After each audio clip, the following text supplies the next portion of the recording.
అందరికీ నమస్కారం. మొదటిసారిగా మా ఛానల్ని చూస్తున్న వారు సబ్స్క్రైబ్ చేసుకోండి. పక్కనే ఉన్న బెల్ ఐకాన్ను క్లిక్ చేయండి. శ్రీ మహావిష్ణువు యొక్క 8వ అవతారమే శ్రీకృష్ణుని అవతారము.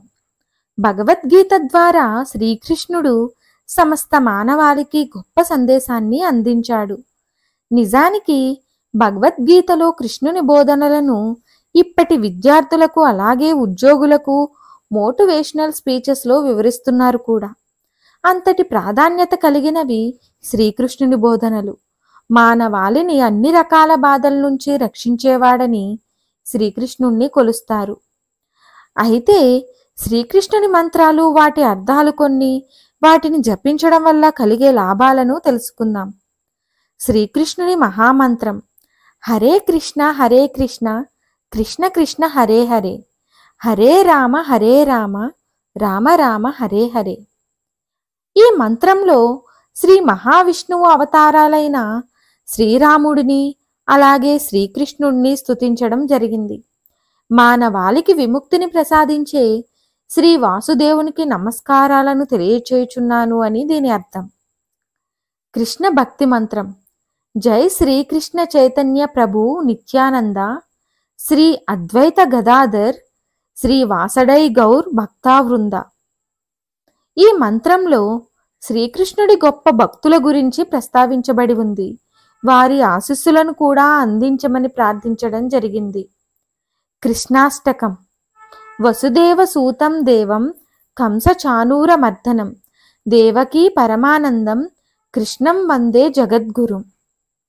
వసుదేవ తనయ, నీవు కంసుని అలాగే చానూరుని వంటి రాక్షసులను వధించిన శక్తివంతుడవు.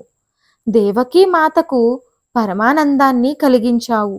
నీవు ఈ విశ్వానికే దేవుడవు. వాసుదేవునికి వందనం అని అర్థం. కృష్ణాష్టకం అతసీ పుష్ప సంకాసం హార నూపుర శోభితం రత్న కనకన కేయూరం కృష్ణం వందే జగద్గురుం.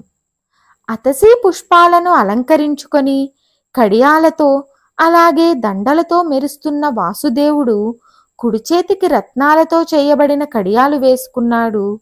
వాసుదేవునికి వందనం. కృష్ణాష్టకం కుటిలలాకా సంయుక్తం పూర్ణచంద్ర నివాననం విలసత్కుండల ధరం కృష్ణం వందే జగద్గురుం.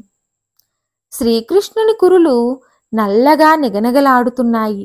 ముఖం చంద్రబింబంలా ప్రకాశిస్తోంది. చెవులు మెరుస్తున్నాయి. శ్రీకృష్ణునికి వందనం.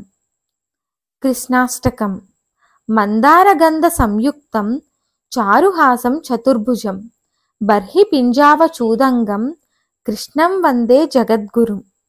మందార పూల పరిమళంతో మెరుస్తున్న శ్రీకృష్ణ భగవానుని చిరునవ్వు అలాగే 4 చేతులు అత్యంత సుందరమైనవి. శ్రీకృష్ణ పరమాత్ముని కురులపై నెమలి పింఛం కొలువైంది. శ్రీ వాసుదేవునికి వందనాలు. శ్రీకృష్ణ పరమాత్ముని మంత్రాలను ఎలా జపించాలి? బ్రహ్మ ముహూర్త వేళలో అంటే తెల్లవారుజామున 4 గంటల నుంచి 6 గంటల లోపు ఈ మంత్రాలను పఠిస్తే ఉత్తమం. ఉదయాన్నే స్నానం చేసి శ్రీకృష్ణుని పటం ముందు కూర్చోవాలి. కృష్ణ మంత్రాన్ని తులసీమాలతో లెక్క పెట్టుకుంటూ 108 సార్లు పఠించాలి. జపమాలను 3 వేళ్లపైన ఉంచి జపిస్తూ ఉండాలి. చిటికెన వేలు, ఉంగరం వేలు అలాగే మధ్య వేలుని కలుపుతూ బొటన వేలిని సపోర్టుగా వాడుకోవాలి. చూపుడు వేలిని వంపుగా ఉంచాలి. సవ్య దిశలోనే జపమాలను తిప్పాలి. కృష్ణ మంత్రాన్ని జపించడం వలన కలిగే లాభాలు అన్ని రకాల భయాలు అలాగే కలవరాలు తొలగిపోతాయి. ధైర్యం అలాగే ఆత్మవిశ్వాసం పెంపొందుతుంది. అన్ని రకాల వ్యాధులు నయమవుతాయి. ఆరోగ్యంగా ఉంటారు. ఇంట్లోని వాతావరణం ప్రశాంతంగా ఉంటుంది. సంపద వృద్ధి అవుతుంది. ఇంట్లోని నెగిటివ్ వైబ్రేషన్స్ తొలగిపోతాయి. పాజిటివ్ వైబ్రేషన్స్ ప్రవేశిస్తాయి. విద్యార్థులు జ్ఞానం మెరుగవుతుంది. ఉద్యోగస్తులు అలాగే వ్యాపారులకు ఎదుగుదల అలాగే విజయం లభిస్తాయి. ఈ వీడియో కనుక మీకు నచ్చినట్లయితే లైక్ చేయండి, షేర్ చేయండి, కామెంట్ రూపంలో మీ అభిప్రాయాన్ని తెలియచేయండి. Thanks for watching.